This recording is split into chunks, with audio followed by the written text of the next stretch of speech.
Scientist రంగంలో యువత రావాలని డాక్టర్ డి శైలజ బహుమతుల అందజేత సమయంలో అన్నారు. శత్రుబుద్ధిర్వినాశాయ దీపజ్యోతిర్నమోస్తుతే దీపజ్యోతిర్నమోస్తుతే శుభం కురుత్వం కళ్యాణం ఆరోగ్యం ధన సంపదా శక్తి సహిత గణపతిం శంకరాదిసేవితం విరక్త సకల మునివర సురరాజ వినుత గురుగృహం భక్తాది పోషకం భవసుతం వినాయకం భక్తి ముక్తి ప్రదం భుజితం రక్తపాదం భుజ భవయామి శక్తి సహిత. Including the residents who are staying in the place of Nagar, they also forget. Decide the progress of any nation. How many of you are believing that? Students are asking first. Okay, you all are from all the rural setup of schools. I understand from Nageshwara Garu. Actually, the lights are not there over there, and too much of lights here. I can't see you all the way. Which actually uplifts the society, empowers all of us to have better quality of life, isn't it? You all know that. You have recommended one more point about Dr. S. Rao. నిజంగానే ఆయన మహానుభావుడు. నేను ఆ point కోసం విషయం ఉంటాను. అయితే ఇక్కడ ఒక వ్యక్తిని మెన్షన్ చేయాలి. డాక్టర్ కె రత్నాకర్ గారని మాకు పరిచయస్తుడు, మా అడ్వైజర్ కూడా కౌన్సిల్కి ఈ no more is leading doctor as well as a good speaker. Motivate చేస్తారు. బహుశా ఎన్నో వీడియోస్ ఉన్నాయని యూట్యూబ్ చూసి చాలా దొరుకుతాయండి. ఇలా యేంగ్స్టర్స్ ఎంకరేజ్ చేస్తుంటాం. ఆయన ఇందాక చెప్పిన పాయింట్స్ అన్నీ కూడా ఆయన చెప్పినవి ఎక్కువగా ఉన్నాయి. లేకపోతే మా ఎల్ఎస్ రావు గారు చెప్పిన పాయింట్ నాకు తెలియదు. ఇవన్నీ ఏడీపీ మీకు చెప్పాను. కాబట్టి అటువంటి వ్యక్తి మీద మీరు ఈ పిక్చర్ తీయడం అనేది చాలా సంతోషమైన విషయము. మీకు అది సక్సెస్ కావాలని 10 మందికి ఆ పిక్చర్ ఉపయోగపడుతుంది. సామాజికంగా సమాజంలో ఇటువంటి వారు ఉన్నారు అనేటువంటి ఒక వ్యక్తిని మీరు పరిచయం చేస్తున్నారు సొసైటీకి. అలాగే మెనీ మోర్ పిక్చర్స్ మీరు తీసి సైంటిస్ట్ పరిచయం చేయండి. దానివల్ల ఈ young minds and budding scientist డెఫినెట్గా అమితమైన మైండ్లో వ్యక్తులని చెప్పి మనం చేసి I once again thank you for coming over here and taking this opportunity and read the award series.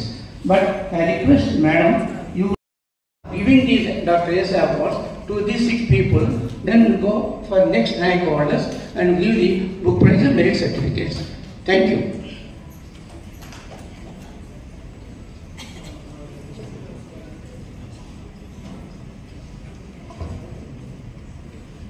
Very good morning to one and all. Sir, thank you so much, sir, for giving me this opportunity. I, T. Sai Santoshi, Executive Committee Member, Dr. S. Rao Arts Council, and lecturer from Bhavans Vivekananda College. I am very happy to announce the winners and merit students of 33rd Science Talent Search Examination 2020.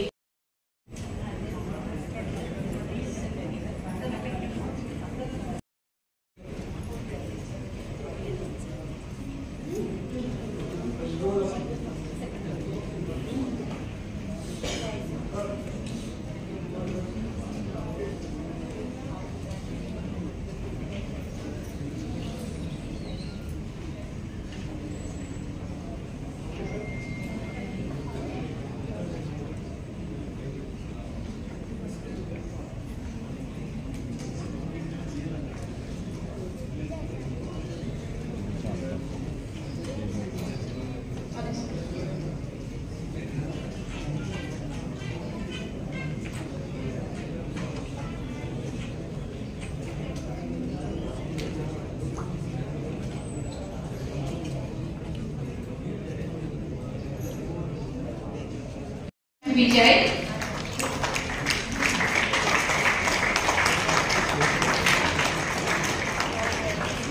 Okay, sir.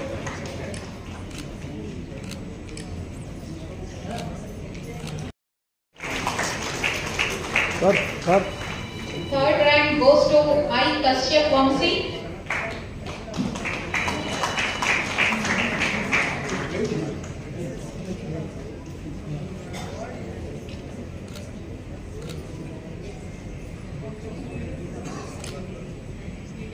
Just close, sir.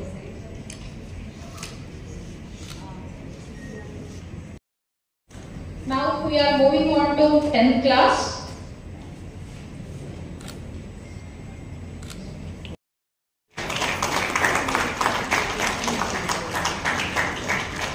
Second rank goes.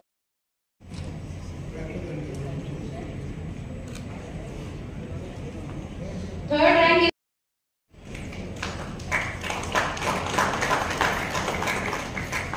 Okay. Okay, sir.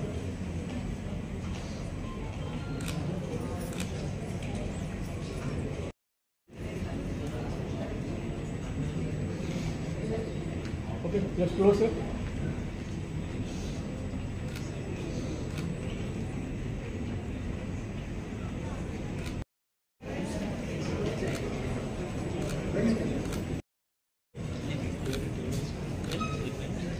Okay.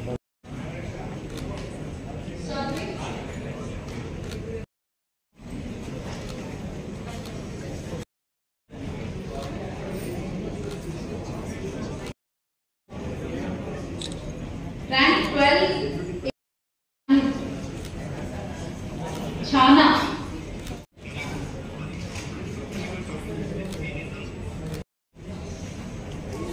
One Jan, madam. Back. Okay. Yes, Sai Gokul.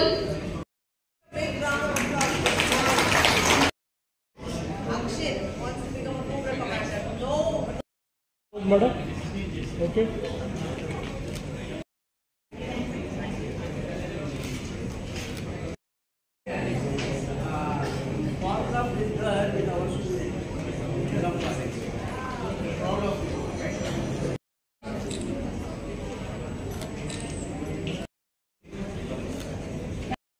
P. Sirichandini. Sorry.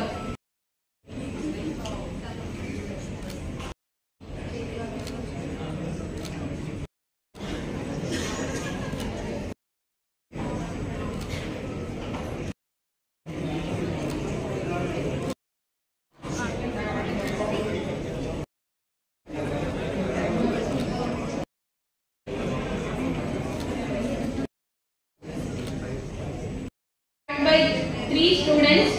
J. Okay, sorry, sir. Mine, sir.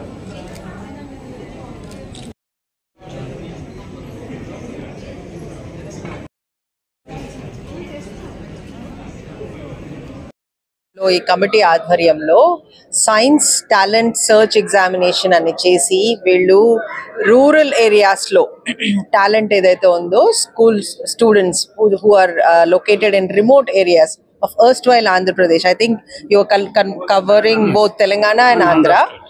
All these two states children who have a classroom training paina వాళ్ళకి extra additional knowledge on science ఎంత ఉందనే అవగాహనని వీళ్ళు test చేసి అలాంటి వాళ్ళకి ఈ awards ఇస్తున్నారు. So ఈ విధంగా science communication and science promotion యాక్టివిటీని చాలా చక్కగా 36 ఏళ్లుగా చేస్తున్నారు. వీళ్ళ శ్రమని నేను అభినందిస్తానండి.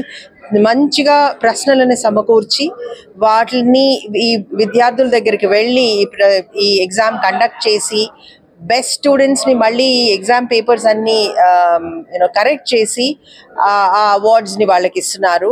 సో ఇది parents also should understand that this is a very good motivating thing for them to encourage their students towards science. So ఇందులో 2 విధాలుగా వాళ్ళ ప్రయత్నం కనిపిస్తుంది.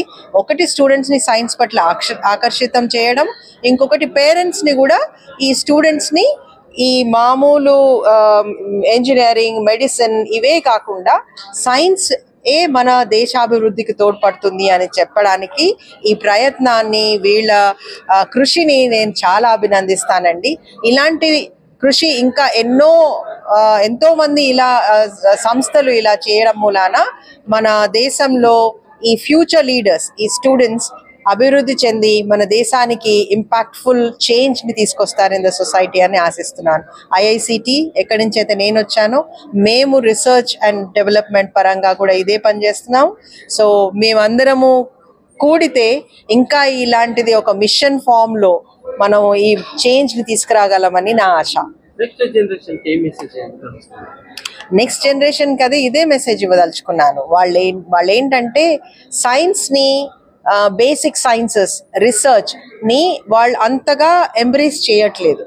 వాళ్ళు ఏమనుకుంటున్నారంటే science and scientist is something which is not very remunerative. వాళ్ళకి దీంట్లో మంచి ఉద్యోగ అవకాశాల్లో మంచి జీతభత్యాలు రావని వాళ్ళ ఫీలింగ్. అందుకని పేరెంట్స్ కూడా ప్రమోట్ చేయరు. కానీ ఇప్పుడు సైంటిస్ట్ కూడా విత్ 7th పే కమిషన్, ఇప్పుడు 8th పే కమిషన్ కూడా రాబోతుంది. మంచి జీతాలు వస్తాయండి అండ్ ఫ్రీడమ్ ఉంటుంది ఇన్నోవేటివ్ థింకింగ్ కి. Innovation is the only thing which can put us in technological advancement on a global platform as a country. And ఇది జరగాలంటే స్టూడెంట్స్ అందరూ ఇన్నోవేటివ్ గా ఉండాలి. దానికి తోడ్పడుతుంది సైన్స్ అండి. సైన్స్ పట్ల వాళ్ళు ఆకర్షితులు అవుతే innovative and creative and problem solving thinking skills వస్తాయి. దాంతో వాళ్ళు దేశాభివృద్ధికి తోడ్పడతారని నా ఉద్దేశం. పేరు మీద ఈ పురస్కార మండలి స్థాపించడం జరిగింది. ఆ ఆశయాలకు అనుగుణంగా ముఖ్యంగా ఈ పల్లెల్లో ఉన్నటువంటి విద్యార్థులకు ఎక్కువ ఎక్స్పోజర్ ఉండదు ఈ రోజుల్లోనూ. కాబట్టి అటువంటి వారిని మేము గమనించి వారికి ఏదైతే తెలీదో అన్ని విధాలుగా సైన్స్ అనేటువంటి బేసిక్గా ఎలా వృద్ధి చేసుకోవాలి. ఇందాక మేడం చెప్పినట్టుగా ఈ సైన్స్ అనేటువంటిది రాబడి తక్కువ అనిపిస్తుంది, కాదంటలే, కానీ దాంట్లో సృజనాత్మకత ఎంతైనా ఉంటుంది. అది వృద్ధి చేసుకోవాలి ఉద్దేశంతో మేము ఈ science talent search exams conduct చేస్తూ ఉంటాము. దాంట్లో ఆంధ్రప్రదేశ్, తెలంగాణ ప్రాంతం రెండు కూడా దాదాపుగా 12,000 దాకా విద్యార్థులు అపీర్ అవుతుంటారు ప్రతి సంవత్సరం కూడాను. కాబట్టి అదేవిధంగా మేము కండక్ట్ చేస్తాము. అంటే పాఠశాలలో సబ్జెక్ట్ చెబుతున్నారు కానీ విద్యార్థులు ప్రాక్టికల్గా చేసే అవకాశం లేకపోతుంది. అటువంటి అవకాశాన్ని మా సంస్థ మేము వర్క్షాప్ కండక్ట్ చేస్తుండే ఎవ్రీ ఇయర్. ఆ వర్క్షాప్లో వాళ్ళకి కొన్ని ప్రాజెక్ట్స్ ఇచ్చి ఫిజిక్స్, కెమిస్ట్రీ, మ్యాథమెటిక్స్, ఈ బయాలజీ, జియాలజీ సైన్సెస్లో కూడా ప్రాజెక్ట్స్ ఇచ్చి వారంతటా వాళ్ళే నేర్చుకుని అది అప్లికబిలిటీ చేసి వాళ్ళు అర్థం చేసి కాన్సెప్ట్ అర్థం చేసుకోవాలి. అది చూస్తే కానీ చేస్తే కానీ తెలియదు. చెప్తే వింటారు, వినడం వేరు, కానీ చేస్తే మాత్రం వాళ్ళకి చాలా అవగాహన ఉంటుంది. ఆ ఉదయం మేము ప్రతి ఏడాది కూడా ఈ రెసిడెన్షియల్ సైన్స్ వర్క్షాప్ కండక్ట్ చేస్తున్నాము. జయనేంద్ర స్కూల్లో చదువుతున్నాను, 10th క్లాస్ చదువుతున్నాను. నేను AS రావు సెకండ్ లెవెల్ ఎగ్జామ్లో స్టేట్ 8th ర్యాంక్ వచ్చింది నాకు. నేను దానికి చాలా హ్యాపీగా ఫీల్ అవుతున్నాను. చాలా హార్డ్ వర్క్ చేశాను, ఇంకొంచెం ఎక్కువ వస్తుందని ఎక్స్పెక్ట్ చేశాను కానీ 8th ర్యాంక్ వచ్చింది. ఓకే, నేను హ్యాపీగా ఉన్నాను. ఇంకా ఇలాంటి ఎగ్జామ్స్ ఎన్నో రాయాలనుకుంటున్నాను. స్కూల్లో ఇంకొన్ని ఎగ్జామ్స్ రాశాను, దాంట్లో కూడా మంచిగా పర్ఫార్మెన్స్ వచ్చింది. ఇప్పుడు ఈ AS రావు ఎగ్జామ్ వల్ల నాకు రేపు స్టేట్ బోర్డ్ ఎగ్జామ్స్ కూడా హెల్ప్ అయింది చాలా. ఏది ఫిజిక్స్, మ్యాథ్స్, ఇంకా బయాలజీలో. ఇప్పుడు ఇంకా ఇలాంటి ఎగ్జామ్స్ చాలా ట్రై చేసి ఒక మంచి ర్యాంక్ తెచ్చుకొని ఇలా కమ్యూనికేషన్ చేయాలి. ఎగ్జామ్సే కాదు, కమ్యూనికేషన్ కూడా ఇంపార్టెంట్. ఇప్పుడు ఈ ర్యాంక్తోని నాకు మంచి రికగ్నిషన్ వచ్చింది 2 స్టేట్స్లలో. నా స్కూల్కి కూడా రికగ్నిషన్ వచ్చింది. నేను దానికి చాలా హ్యాపీగా ఫీల్ అవుతున్నాను. ఇంకా చాలా తెలుసుకోవడానికి ట్రై చేస్తాను, ఇంకా పై స్థాయికి ఎదగాలని ట్రై చేస్తాను. Thank you.